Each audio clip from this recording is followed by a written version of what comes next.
Hello, everybody, in the much awaited VOD review of the Scrim set. This one is going to be very nice compared to the next one because we're doing Game 1 and Game 2, and Game 2 was a very rough loss. So, this will be Game 1. I'm also going to move my mic closer. Thank you for the VOD feedback. It took me about 3 hours to get this VOD to work. God, it's the worst 3 hours of my life. Troubleshooting is actually giga cancer when it comes to Riot Client. So Yeah, you're welcome. I hope you learn a lot. Okay, Found the fix for you. game 1. Let's see. Okay, we are not going to talk about the Bali 1v1 because that's not my concern yet. Mm. We're going to go to right here. Okay, so let's... Is this the gank I'm thinking it is? Yes, okay. So, complex gank Syndra. Syndra has no mobility. You guys go in on her. Complex backs up. And then Influence keeps chasing. Okay, right on that flash. So, this play, the forcing the 1 versus 1 with Syndra, is completely fine. But it's fine with a couple of asterisks. If you were playing an early game champion, this might not be as fine. If your jungler and you didn't scale extremely well, this might not be fine. But remember, this play is fine because you scale, you outscale her, more importantly. And so yeah, this is completely well and good. So good job. Okay. Okay. So the one point I'm going to make for both top and mid this game, but this specific one applies to mid, is play towards your vision.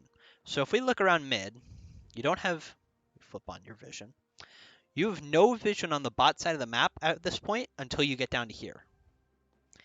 And you have no vision on the top side of the map behind you or in front of you, but you do have Pixel Bush. So where you should be playing towards is topside because that's 1, where your jungler is, and 2, where you have the most vision. So we see what happens here. You're on the bot side of your lane, and I'm pretty sure Wukong just shimmies his way into your lane. Yep. And he just gives you the sauce. So that would be if you're standing right here towards the middle back in this situation, instead of playing up towards the middle bottom, you're probably going to do a little bit better here. You can react to Syndra a little bit quicker. You can react to the Wukong a little bit easier, etc. Okay. There's one play in this game that's going to be really rough. Okay. I believe this clip is much of the same. Okay. So, let's see. Vision topside. Basically none. Vision bot side. Pretty good. We don't have the exact bush worded, but that's okay. We just don't have words behind us. But other than that, we're good. So, what happens here? Wukong comes out of the one top side. Now, the other thing to remember, especially, is you want to stick to your side of vision, but you also just have to give respect to the enemy team comp. You know they're playing a jungler with an invis, a dash, and a knockup, and you're immobile, and right now you don't have flash. So every time you step up, you need to be doing it in an extremely calculated fashion, right? It's fine to walk up and get farm, but you got to be asking, do we know where jungle is? You got to be looking for like vision plans to get procced, things like that, or where are other people on the map? Okay, so yeah, just remember to play towards your vision, because if you, for instance, instead of sitting back here, are sitting like over here, Wukong has to come across the entirety of the lane to get to you. Okay, just vision and physical placement of your character are really, really important, especially when you're playing these immobile characters. Okay, is this the one that's really brutal? Oh, no. Okay, this is just a quick note thing I noticed. So, right, okay, yeah, it's right there. So, Complex comes top for this gank under Nectin, perfectly fine. And, let's see.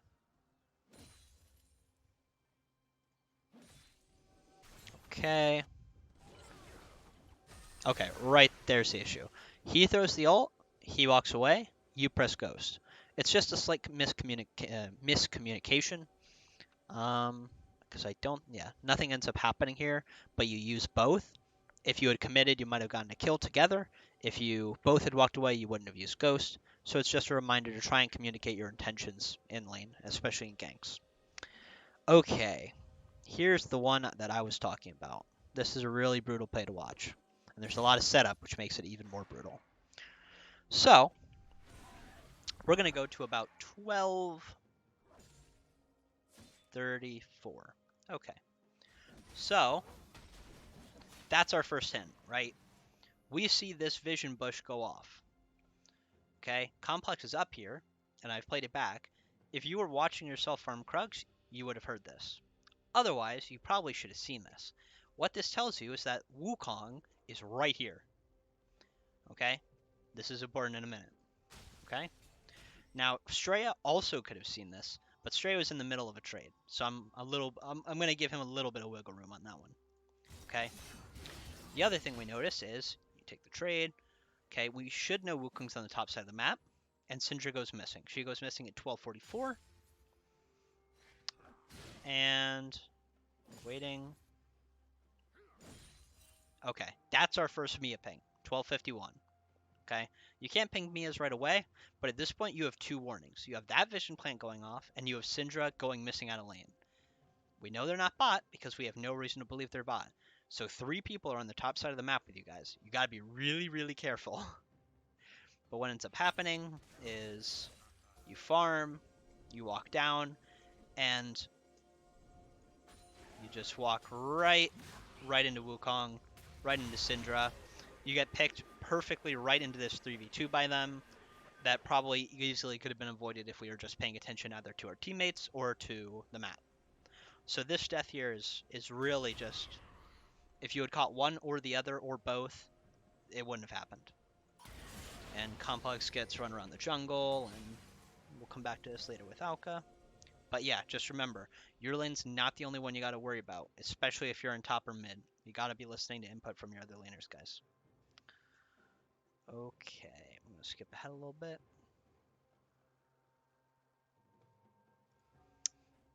Okay.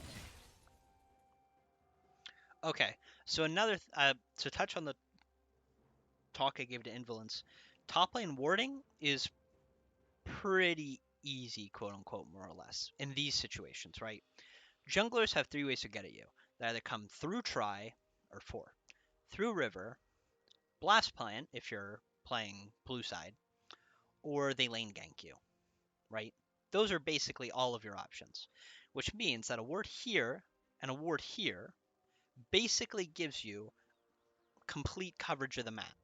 Right? If he takes the blast plant, you'll see him here. If he comes through Tri, you'll see him here. If he comes through here, you'll see him here. The only thing it doesn't protect you against is a lane gank.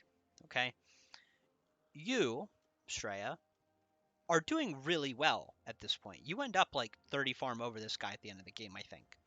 And right now, he's 0-2, you're 2-1, you have a finished item, he has components, right? You're kicking his butt. Great stuff. But remember, if you're going to be this far up in lane, Wukong isn't really going to gank you here. He's just going to walk up here, right? Because he's going to use this as his pathway in instead of coming down and around and up through river, right? So this ward's going to help you way more than this ward. But you do have 2 pinks, so you could always throw one of those bad boys in there. Okay, and I say this because, pop, there he is. He shows up in top lane, he comes up through the river, or up through the tri-bush, and he just catches you by surprise. Being aggressive, great. You're kicking the butt out of this guy, great. I want you guys to keep doing that, pushing advantages, but you gotta make sure you have the infrastructure to do it. Okay, I'm trying to read my own handwriting, hold on. 1935. And we're looking mid. Okay. Okay, so I'm going to relate Orianna and Syndra here real quick. Orianna's threat comes entirely from her ball. If the ball isn't on you, that means she has to move it to you to be able to threaten you. Syndra, in that way, is very similar. If she has a ball here, or she has a ball in her hand, you have to respect that, especially when she's ahead, because it means she is really, really combo on you, really easy combo on you. Because you walk up here, which this would be fine if she wasn't holding that ball. She literally just presses W, Q, and then knocks you back and presses R, and she gets a really fast combo on you, right? So you just got to be aware of how people are going to initiate their combos. And with Syndra, that's going to be, WE, QE, etc. Just try to be aware of what the other laner can do and how they're going to try and initiate on you. Okay. Yeah, I was talking to Alka while I was doing my review of this game. There were a lot of moments in the game where it just looked like we weren't playing respectfully. We weren't giving them the space they needed. We weren't warding correctly. We weren't playing the map correctly. You guys just have to, you just have to do that, because this is a perfect example. Yeah. Okay. So you're here, right? And Wukong shows up mid for you, Straya. This is them trying to send a message. They're saying, we will send more than one person to come kill you if you play up. Okay? That's a valuable lesson. Now, you have Hero Complex show up. He shows his face to remind them, yeah, we got a jungler too. But at this point, you got to remember, who was just top lane? If we go back 15 seconds, you'll see it was their bot lane. So what happens here? They show up mid. They show you. We'll collapse on you if we need to. Okay? And then you walk right back up. And who shows up out of the bushes other than their bot lane? Okay? We don't have the vision to support you being gutsy up here, especially in the post-laning phase where people like Nautilus can show up and get you from really far away. So you guys just have to respect. It goes for junglers in the lane phase for solo lanes, but in the mid to late game where people are roaming all around the map, you have to think about how can they engage on me and where can I stand to not get easily picked. Okay.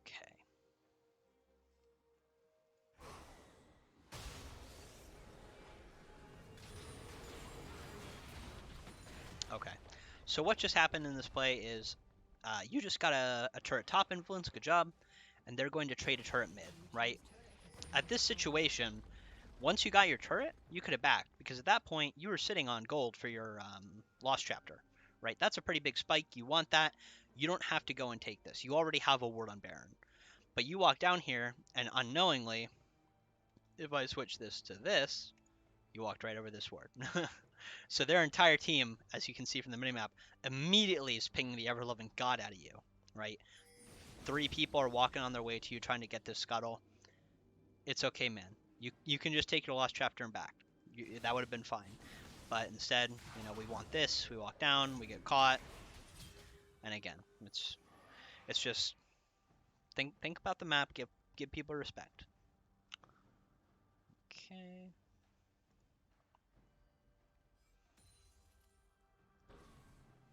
And I honestly, yeah, okay, this is the same kind of thing that happened to Straya a couple minutes earlier. Because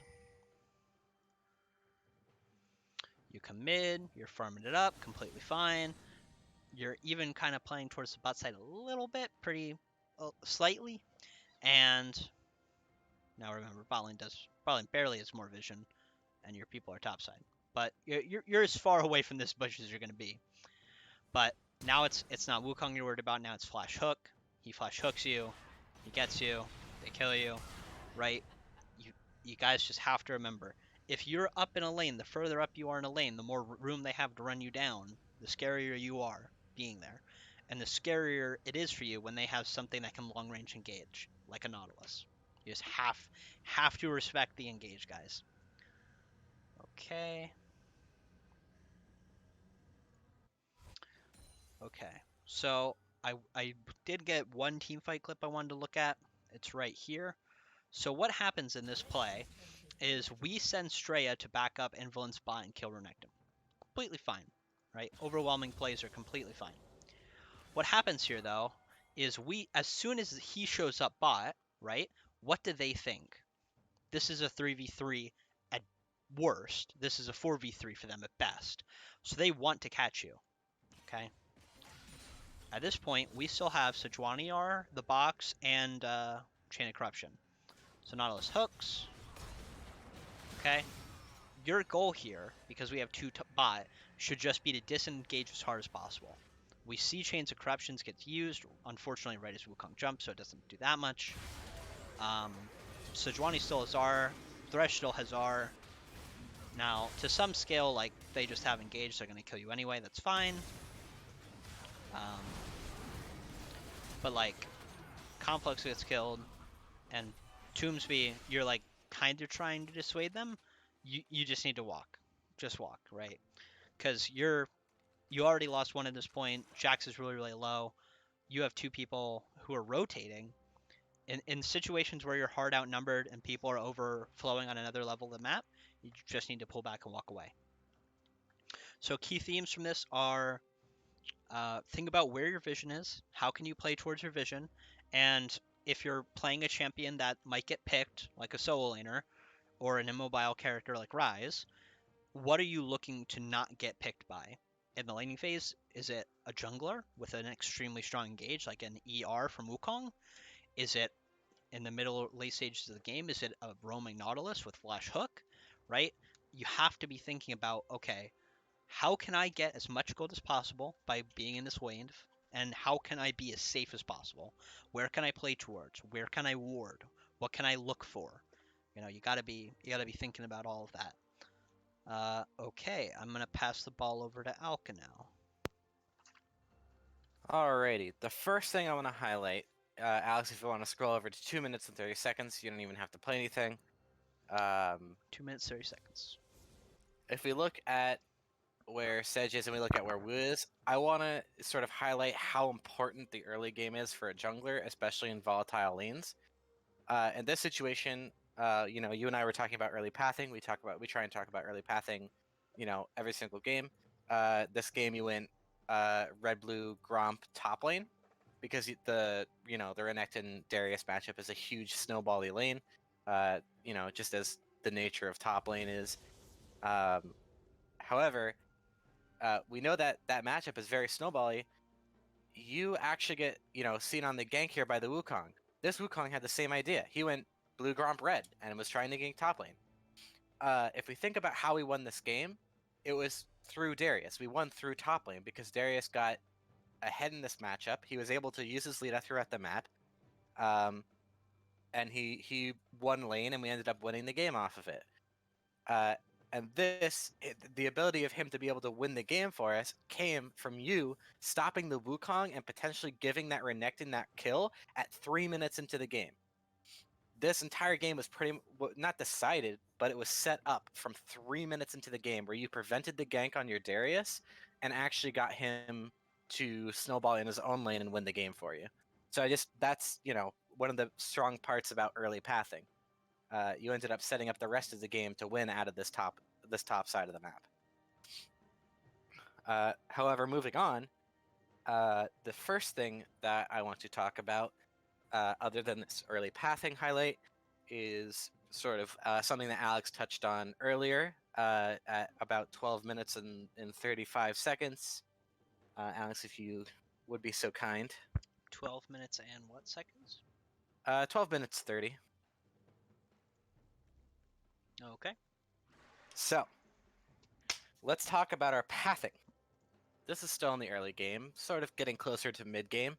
The mid game sort of rolls around where, a champion can clear an entire wave in one rotation of spells is usually a good determination of when the mid game starts and the early game ends.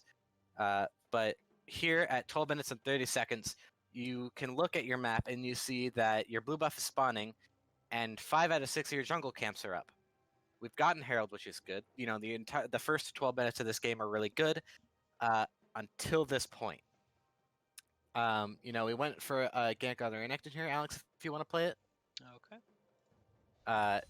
We went for a gank on Renekton, it didn't pan out. Or maybe we got Herald, but it doesn't matter. We invade here when we can clear our own jungle. Either you can pop Herald top, and go back into your own jungle, but invading here is not the play. Your entire blue side jungle is up. And then eventually we saw the scrying orb. We didn't respect the scrying orb, or we didn't see the scrying orb. I'm not sure where you're looking. But Wukong's on the top half of the map now. This turns into a 2v2. Syndra goes missing, rises behind, sort of by 10 or 15 seconds. This is effectively a 2v3. Now you're caught out doing his Krugs. The large Krug, which is the only one you were attacking, was half HP when the Scrying Orb went by. As soon as you saw that Scrying Orb, that means Wukong's on the top side of the map, and you got to get your Keister out of there. You really don't want to be in a collapsible position for them, especially when your entire blue side jungle is up. But we don't, and we end up getting chased around this top side red jungle, for a while, and then it ends up we take the bad invade. Your whole blue side is up. You could have just gone for, pop the Rift Herald top, get platings on Darius, and then go into your top side blue, and then clear down to bot for a gank, which your ult would have been up by then. But instead we invade here, get chased around, and then we end up on the red side of the map with your blue side jungle still up. Your blue side jungle ends up, because of like timers, drag timer, gank timers, bot side, and sort of where you want to be for the next couple of minutes, your blue side jungle ends up staying up for a total of 5 minutes. And that's timing it off your blue buff spawn. When you take your blue buff, and you usually take it first, but from when your blue buff spawned to when you took it was 5 minutes. I didn't even want to time, your Gromp and your wolves. But after that, we get chased to our bot side jungle, and then we're having to stay down there because of drag spawns and stuff like that. So that's just a pathing error. We wanna clear our own jungle first, and if we know where the jungle is, if you saw Wu on the bot side of the map, by all means invade. See if you can't get something, but only if your own jungle is down. If we want to scroll on over to 1450. Okay. Let me get a second to get there. You are a Giga Chad trying to take this dragon. In the 15 seconds leading up to this, I don't think we see Wu at all. Or no, we see Wu mid. You're taking Scuttle at 14:35. We see Wukong mid. And we see him disappear into his blue side jungle for watching our map. And then you start dragon. So we know he's on the blue side jungle. We know he started blue side because we met him on the opposite side of the map and top side, so we know where his clear started. Eventually you get off the dragon. But at this point your blue side jungle is still up because we want to be on the dragon side. And it's still affecting your pathing even at this point 5 minutes later. Let's see. Good abandon on the dragon, though. We don't want to be taking dragon if they're collapsing on us. Just hop over the back of the pit. We want to scroll over to 19 minutes. Exactly. Yes. Okay. All right.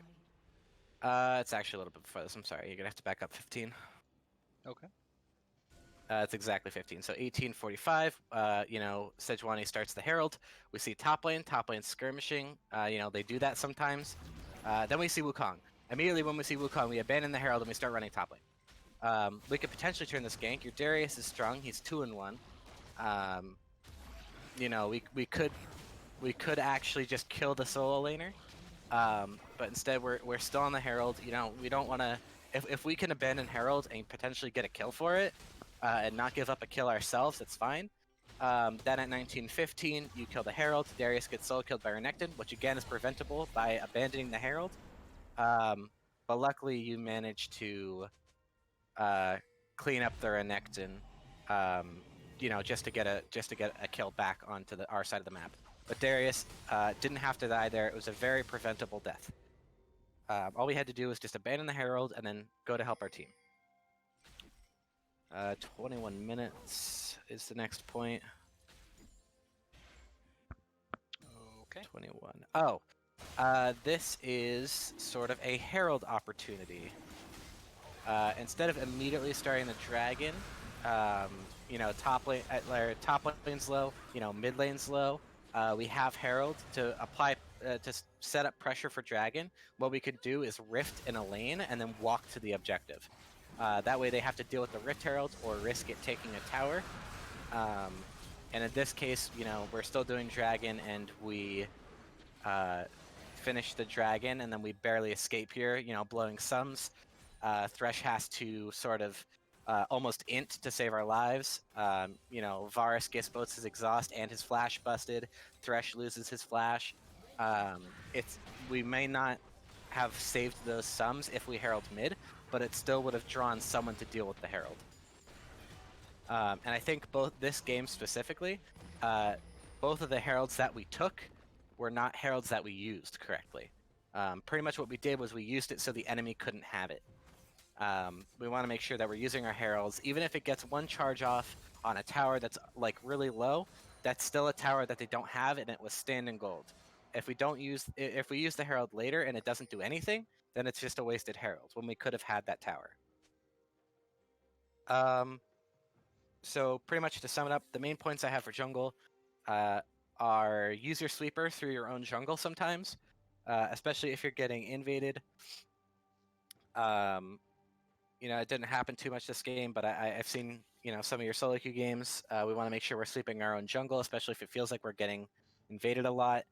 Sleeping just in general, every time your sweeper is up, use it. You know, go into a normal game and think to yourself, okay, every minute and 15 seconds when this sweeper is up, I will sweep the river, or I will sweep my jungle, or I will sweep on this gank, and sort of do that. Pathing, also, we still got to work on pathing, like I said.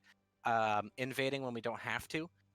When our entire blue side's up, your blue side was up for a total of 5 minutes, which is a very long time to have those camps up. When you took the camps, I think you were either level 10 or 11, and the camps themselves were level 7. And when a camp spawns, it takes the average level of the entire game, which pretty much speaks to me and says that, you know, those camps are taken a long time ago, considering it takes the average level, and you are, you know, 3 or 4 levels ahead of that.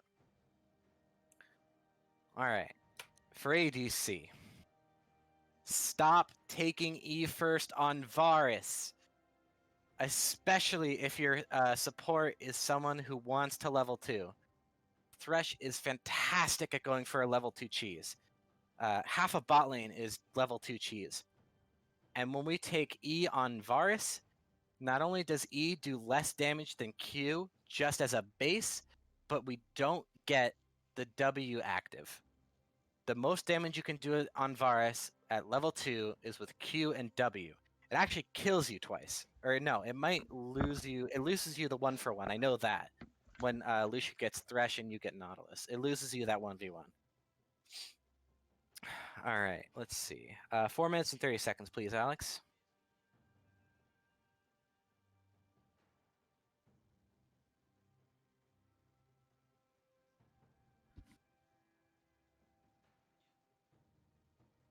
Let me know when you're ready.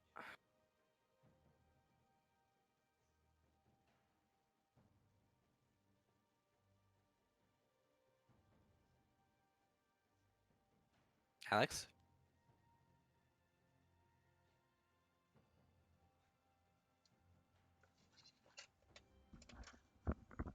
Sorry about that. Hello? Hello? Hi there. Okay, did you say my name? Yes, 4 minutes and 30 seconds, please. Sorry about that. That's fine, just cut it out. XD. I'll have no idea what we're talking about. 4 minutes, 36 seconds. Yep, and go ahead and play it. Okay.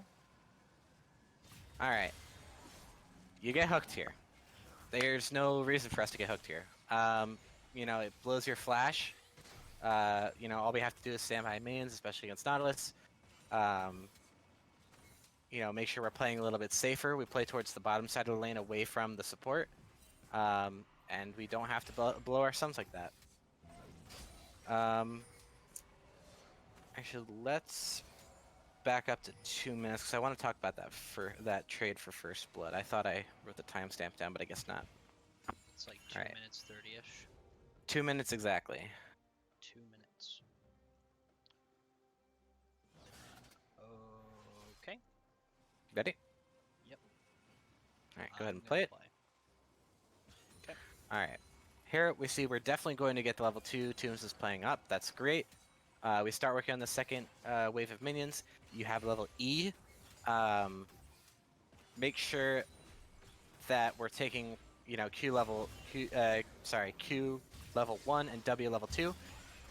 Look at how much damage you do to the Nautilus. Right now, if you had that W active, he's dead. They don't heal. He's just dead. Instead, we don't have the W active, which does percent missing HP. We have the E, which does less damage than Q, even if you don't charge Q. And we also don't have the W active. That is one example of, you know, that's an example of where we just straight up kill someone because we have the Q and W. And then you actually would have killed him at around 3 minutes when you trade 1-for-1, Thresh for Nautilus.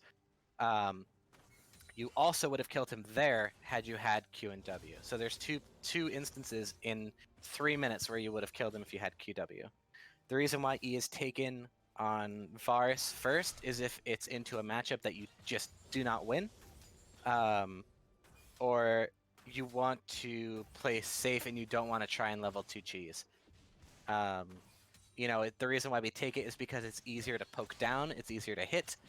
However, if you're all-inning for level 2, it's just the suboptimal path that you would take for leveling your abilities. We want to go QW. I believe I mentioned it before. If you want to scroll on over to 11 minutes. Exactly. Yeah. Okay. Oh, this is not a sort of large thing, but we want to be warning.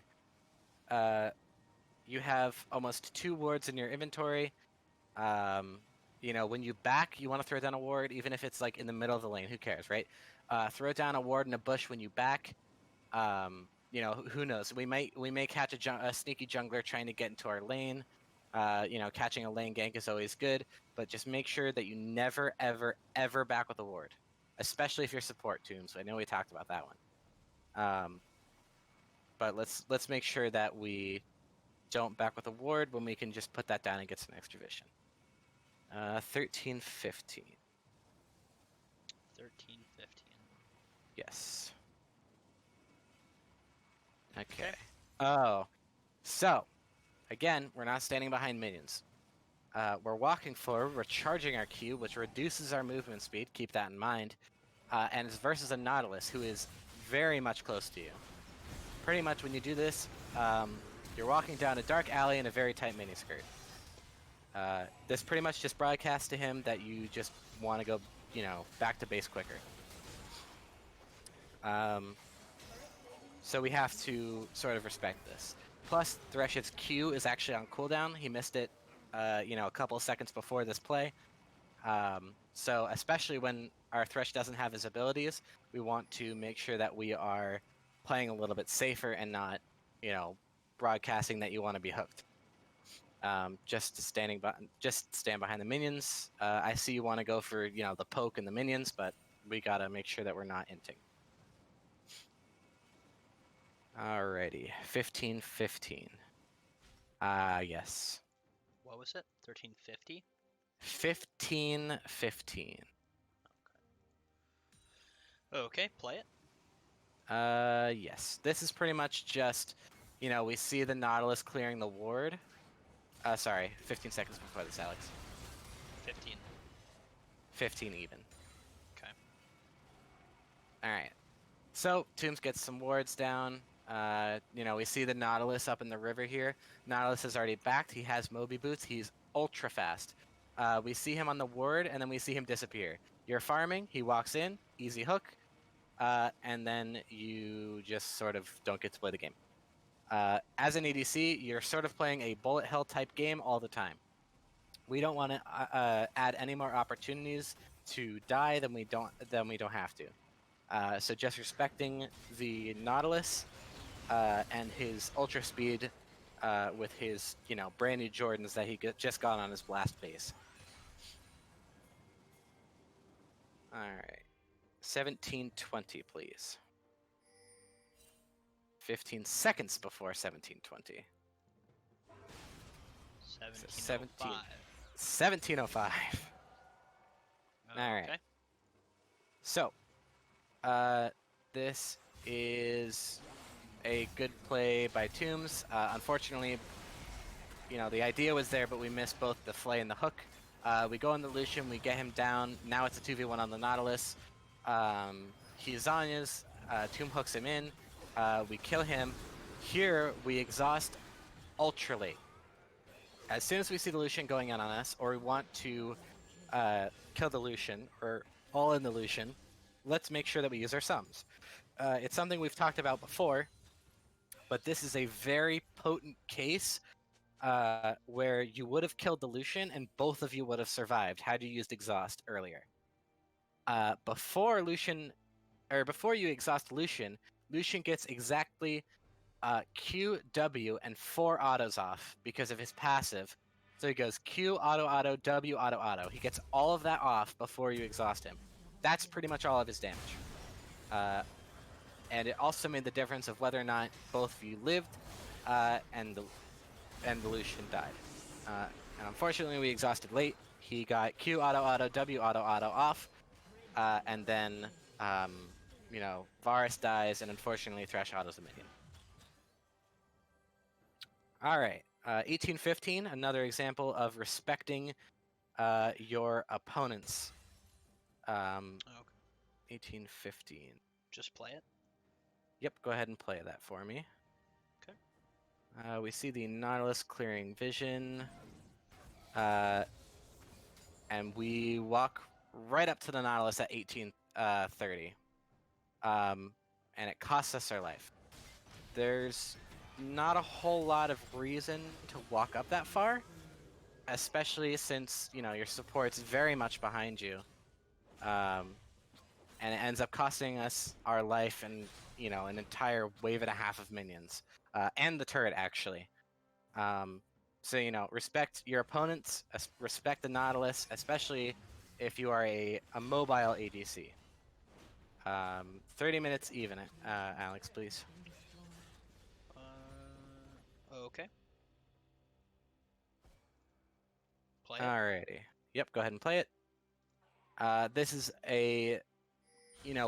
this is one of the breakout fights. They dive Thresh, but Indolence and Straya are here to save the day. It does not require us to do anything. You barely escape, and then you turn right back around and try and walk back at the Nautilus, who just walks forward, Qs you, and it costs you your life. You do get the Wukong, but Darius is right here. He would have gotten both of those. It's just not something we need to risk. So again, respect the Nautilus. Try not to walk out of Nautilus head on, because he will just Q you in the face and not care. So to sum it up, respect threat ranges. This is pretty big for ADC. If you think someone has flash, then you need to play pretty much double the distance away from them. If say for example you're playing Varus into a Darius, you don't want to be in your auto attack range to him, because he probably has flash, and he definitely has pull. And if he pulls you, you're guaranteed to evaporate and die. So we need to respect the threat ranges of the Darius pull, and we need to respect the flash range of the Darius. I've seen a lot of the times, I've seen ADCs just get flash pulled by Darius, and it turns into a huge fight, and they end up losing the game off of it, because you can't win a 4v5 without an ADC. Alright, moving on to support. I want to scroll it on back to 2 minutes. We've briefly touched on this before. 2 minutes, I'm letting it play. Okay. Okay. This is, close to this is the level 2 again, right? We're walking up for this cheese. We're standing forward. This is exactly good. We're walking up when the minion dies. You're instantly in there like swimwear, right? However, we throw hook and then we flay. We talked about this in the when we were doing the other day. Lead with flay into hook. If you flay, not only are they closer to you, but they're slowed. And they're sort of technically knocked up at the time as well. So they're easier to hit with hook. If you led Flay into hook there, Nautilus has 0 chance of escaping there. And then here we see around 3 minutes, a great hook onto the Nautilus. Unfortunately, we die, but it was a good play nonetheless. Alrighty, you want to scroll over to 6 minutes and 50 seconds for me, Alex? Okay, I'm letting it roll. Alrighty, let's see here. Oh, enemy is not in lane, roam. This is sort of a general point where your enemy laner's not in lane, letting your Varus get solo plates, not a bad thing. If your enemy laner is not in there, you can roam, you can ward, you can position. If you think they're going to collapse, you can position as Thresh to throw your lantern for your ADC. But most importantly, this is how we impact the rest of the map. You showed me a couple of clips of, your solo queue, and I think one of the things that I had said to you was that you can roam more. And once you get bot lane ahead, or if bot lane's not doing too hot and you sort of want to abandon ship, we could roam to the other lanes, the more important lanes, and get them ahead as well. And then it makes your life a little bit easier. 11:45, please, Alex. Got it. Alrighty. So, we are caught out here. The way this transpired is that we were hitting tower with our ADC, and after we get the plate, or a plate or two, we decided that it was a good time to roam, even though we had not seen our laners for a while. What that means is that we got the turret plating, and then went to roam. Meanwhile, our enemy laners have respawned and walked all the way back to lane. So we sort of lost our window to roam there by hitting the turret. What we want to do instead is get our ADC more gold, and sort of while he's hitting the turret, you want to go get the deep vision down, and then you want to come back and hit the turret with him. That way you can, safely deep ward, because we know that the bot lane can't collapse because they're still respawning. And our ADC is just getting accelerated because of the, solo plating. When you're there with your ADC getting plating, it's half as effective. If you get 2 platings alone as an ADC, that's an entire kill. However, it takes 4 plating with your support to equal an entire kill. So letting our ADC get solo plating and then warding when we know for 100% that the enemy bot lane cannot be there. And then going back to auto attack the turret with your ADC and then getting him out of there once they get back to lane. Solo plate. 1330. Drag. Okay, I'm going to skip that one. I don't know what I wrote. Oh, drag kill away. All right, so Alex, 1330, please. Okay. I'm a little bit before, so I'm just gonna let it run. Okay, so we took a 2v2. It went pretty poorly. I believe Varus got caught. However, when we hooked the Nautilus, we pulled him away from our ADC. You guys barely get the Lucian, and then you guys can 2v1 the Nautilus. But when you throw the hook and you hit the Nautilus, you actually drag him away from Jax, and he doesn't actually get to auto the Nautilus, which, as insignificant as an auto attack or 2 sounds, actually would have made the difference between Jax living and Nautilus dying. And then Jax would have been, 4-0, and Nautilus would not have, gotten the extra kill. So when we hook, we want to make sure that we're dragging them towards our target. However, we also want to make sure that we're not dragging them to kill our target, or kill our ADC, right? So if you hook a Nautilus, but you're standing next to your ADC, we want to make sure that you're not pulling him into it that way. However, if you pull him out of your ADC's attack range, that can be, the decider of whether or not a kill gets away or your ADC dies. All right. 1540. Setch just goes for a steal, and then you lantern her out immediately. That's very good communication. 1720. You back with a ward in your inventory. Again, we talked about in solo queue, duo queue, fives, whatever. Especially as support, if you have wards in your um, shoulder guards or whatever the new relic shield is, we want to make sure that we throw down the wards every time if we're backing. Never back with wards in your inventory as support, because when you get back to the platform, um, it resets and refills your wards. The only exception to that rule is if you have 3 freshly placed good wards down. That's the only time you don't want to back, or you don't want to waste your wards. 15. Oh yes. We end up sort of leaving our ADC alone in lane.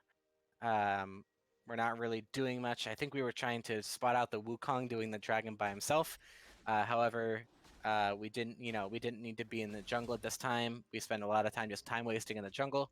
The Varus should be respecting the Nautilus here. This is the point I said earlier. But unfortunately, he didn't. We're sort of sitting AFK in our jungle right now when we could be in lane helping our ADC. So try and babysit your ADC, even though he should be respecting here. And this might have been a preventable death. However, ideally this situation doesn't happen because we're respecting the Nautilus. Engage. Alrighty. 18 minutes is another example of getting wards down while you're basing. The trinket does not stop your base as long as it's within the area around you. So just throw down the wards if you have them in your inventory. 1830. Alex, if you will. I'm like really close to it. Give me a second. Okay, I'm letting it roll. All right. So exactly at 1830, I can see the hook about to hit the Varus. This is another thing where I said earlier the Varus just walks pretty much into melee range of the Nautilus. And we just pretty much completely disrespected this guy. You busted into his house and spit on his wife. Varus ends up dying for it. The lantern comes in, but it's just not enough. Nautilus is standing on it. Varus can't click it. So your ADC is dead. At this point, you end up sitting under tower and just taking CS. That tower is low. There's no turret plating. It's less than half HP. Just roam.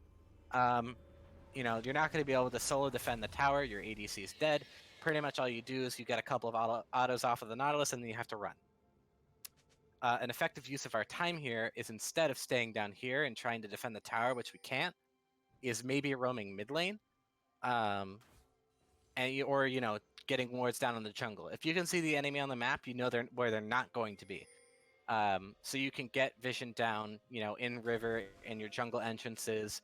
You can use your time a little bit more effectively than just autoing the Nautilus a couple of times and trying to get some CS. So just want to make sure we use our time effectively here. 2230 is another example of backing with a ward in your inventory.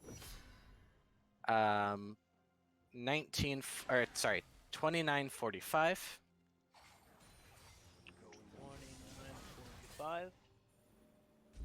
Let's see here. Okay, 15 seconds before 1925. You mean 2945? 2930, sorry. Okay. Alright, go ahead and play that. So, we're having a 3v3 situation. They're stronger than us. They're up 9 kills. Here, if we watch what you do, you hook the Wukong closer to the Varus instead of flying away.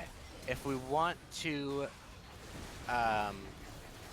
make sure that he can't get to our ADC, hooking him towards our ADC is not generally the play for that. If he's trying to engage on the ADC, make sure we flay away, and then if he gets past us, we actually hook back away from our ADC towards ourselves. And that will maybe potentially save your ADC on average once or twice a game.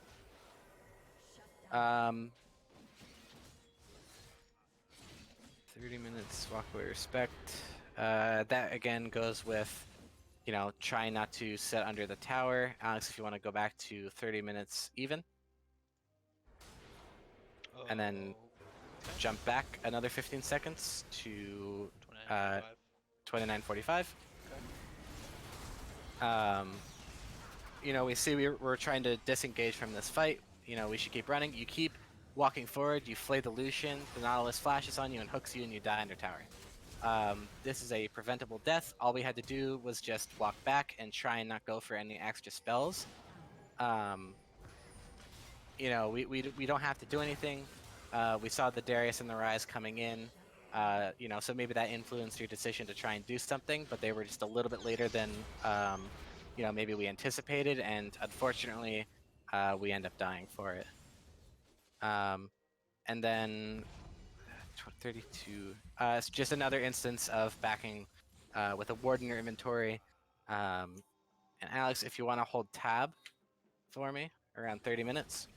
Okay. We see that your vision score is about 59. Ideally, we can actually bump that up at this point to be around 70 or 80. So we want to make sure that we're working on getting wards down, clearing wards. Around 30, it should be about 70 to 80, and somewhere in that range. So we're a little bit shy of that. Just throwing down our wards when we back, will get us to that range, and we'll be able to, close the gap on that a little bit more.